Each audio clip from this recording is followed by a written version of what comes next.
What is up, everybody? Welcome back to another awesome edition of the Geek Collector's Toy Mine. For those who are new here, I am your host, the Geek Toy Collector, Anthony O'Brien. In this video, we're going to be unboxing and taking a closer look at a brand new Sonic the Hedgehog figure. Or should I say figures, because this is the brand new Sonic 3 Forms pack set. It includes Sonic with the grind shoes, Super Sonic, and of course, the Werehog.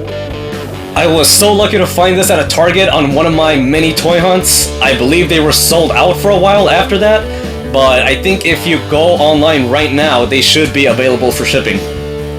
Alright, enough beating around the bush. Let's get these guys out of the box right away.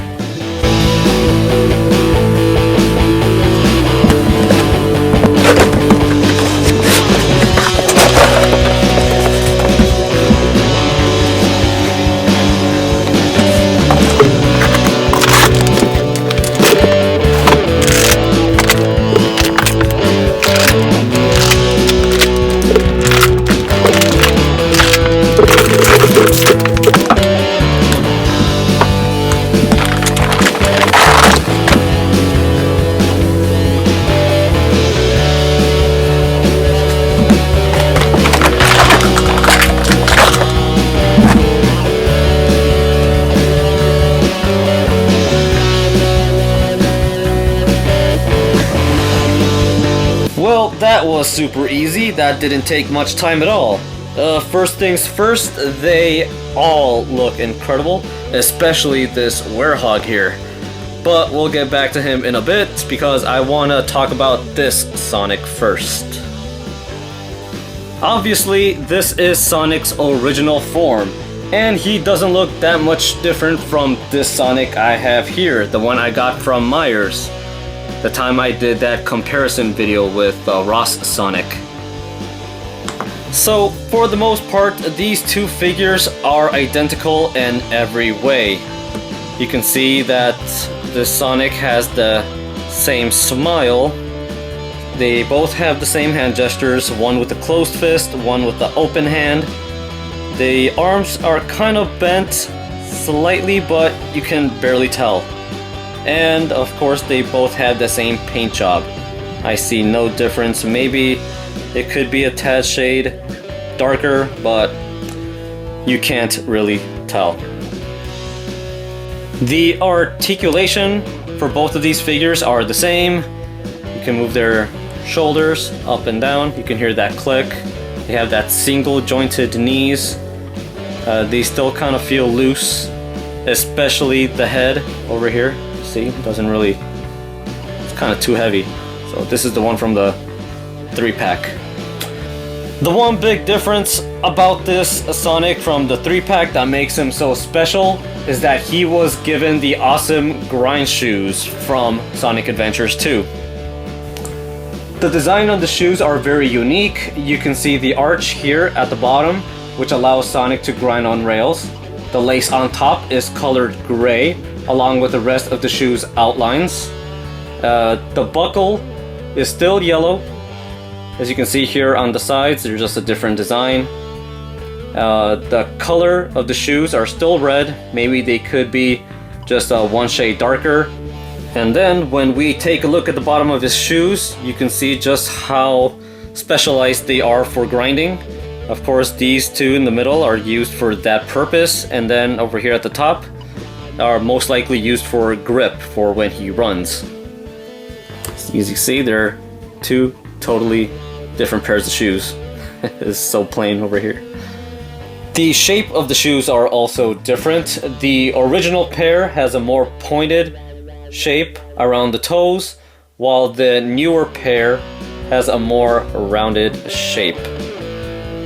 So, even though they are both identical, I am still happy to have both with the different pairs of shoes.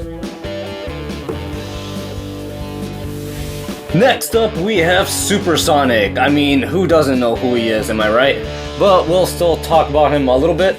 This is Sonic's godly-like form when he acquires the power of the 7 Chaos Emeralds.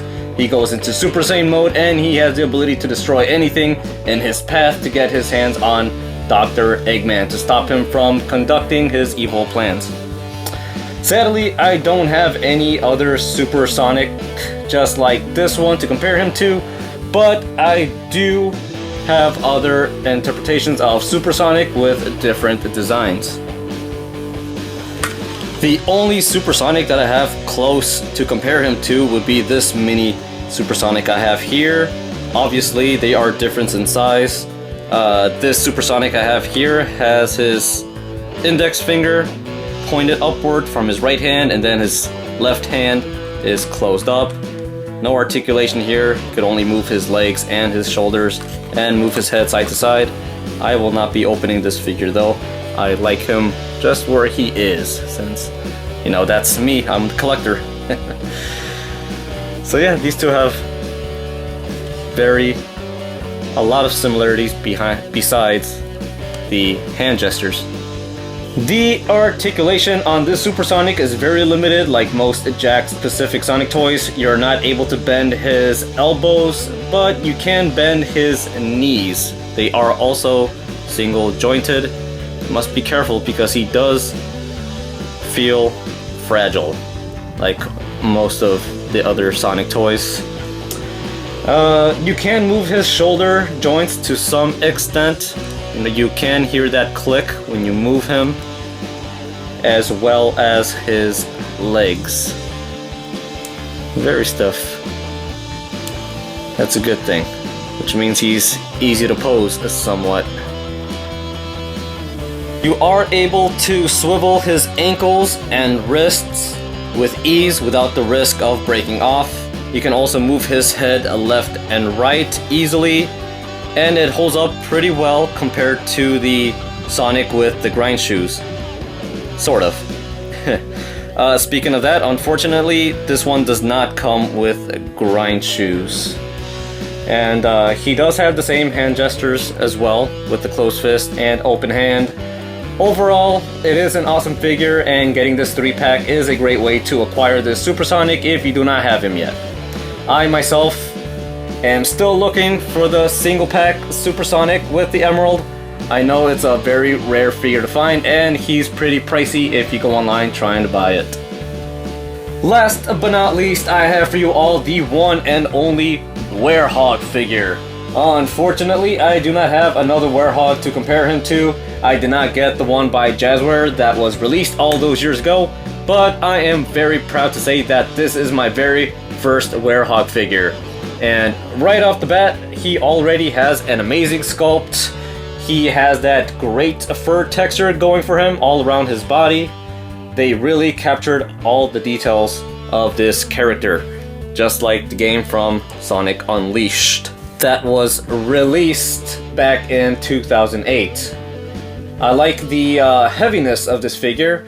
It mostly comes from his monstrous hands, bulky arms, and his head.